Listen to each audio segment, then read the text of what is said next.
तो अभी हम लोगों का जो परचेज़ का काम था वो हो गया। हमने हमारे वेंडर को पेमेंट कर दी, हमने हमारे वेंडर को पीओ भेज दिया था, हमने पेमेंट कर दी, परचेज़ बिल की हमने एंट्री भी कर दी। और अभी हमने हमारे सप्लायर को जो है वो हमने प्रोफोमा इनवॉइस भेजा था, तो अभी सप्लायर के यहाँ से पैसा आएगा तो हम लोग रिसिप्ट की एंट्री करते हैं।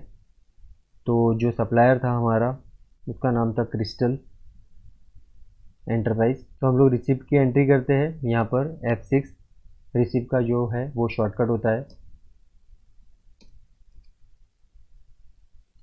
क्रिस्टल एंटरप्राइज ये हमारा सप्लायर है, 41,300 रुपीज़। हम इसको फ़िलहाल ऑन अकाउंट में डालते हैं। हम आगे देखेंगे इसको भी कि किस तरीके से ये सब चीज़ें एडजस्ट करनी है, बिल वाइज डिटेल्स किस तरीके से होती है, बिल के सामने पेमेंट किस तरीके से टैली करते हैं, वो सब हम देखेंगे। तो आपने नोटिस किया होगा कि मैंने जब परचेज़ की जब पेमेंट की थी तो मैंने वो सब चीज़ें एडवांस में डाली थी जब मैंने पेमेंट की थी रॉयल ट्रेडर्स को। अभी क्रिस्टल एंटरप्राइज से जब मुझे पैसा आ रहा है तो मैं इसको ऑन अकाउंट में डाल रहा हूँ। मैं ये सब चीज़ें आपको बताऊँगा। जब हमें पता नहीं होता कुछ चीज़ों का तो हम ऑन अकाउंट में उसको डाल देते हैं, या तो एडवांस पैसा आया हुआ होता है तो हम उसे एडवांस में डालते हैं। कभी कभी लोग जल्दी जल्दी में ऑन अकाउंट में डाल देते हैं। ऑन अकाउंट में डालने से भी कुछ प्रॉब्लम होती नहीं है, हम इसको बाद में अच्छे से टैली कर लेंगे। तो बैंक में पैसा आया है,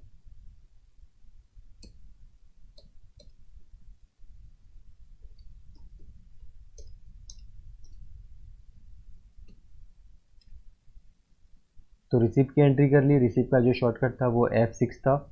अभी हम चलते हैं गेटवे ऑफ टैली पे, और गेटवे ऑफ टैली से हम करेंगे DAL और लेजर में चलेंगे DAL।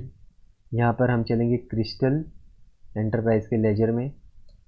ये क्रिस्टल एंटरप्राइज का आप देख सकते हो 41,300 रुपीज़ आया हुआ है हमारे पास।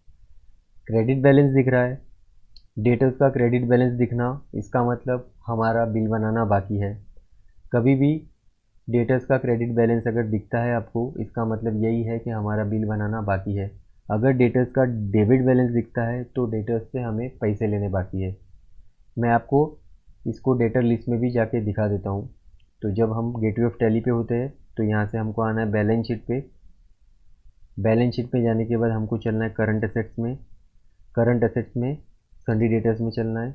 यहाँ पे जितने भी सन्डी डेटर्स होंगे उसका पूरे का पूरा लिस्ट आपको यहाँ पे दिखेगा। अभी फ़िलहाल हमने एक ही बनाया हुआ है, तो यहाँ पर क्रेडिट साइड में अगर कुछ बैलेंसेस दिख रहे हैं इसका मतलब ये है कि हमें उनको मटेरियल देना बाकी है या फिर हमें उनको बिल बनाना बाकी है। कभी कभी डिलीवरी चालान पे मटेरियल चला जाता है बट बिल नहीं बनता है। तो क्रेडिट बैलेंस दिखने का मतलब सिर्फ ये नहीं है कि माल जाना बाकी है, माल हो सकता है चला गया हो बट हमारा बिल ज़रूर बनाना बाकी है। तो क्रेडिट बैलेंस कभी डेटर्स का नहीं दिखना चाहिए। डेटर्स का हमेशा डेबिट बैलेंस दिखना चाहिए। डेबिट बैलेंस का मतलब ये है कि हमें उनसे पैसा लेना है, या तो डेटर्स टैली रहे या तो फिर डेबिट बैलेंस दिखे। क्रेडिट बैलेंस का मतलब ये है कि हमें उनका बिल बनाना बाकी है।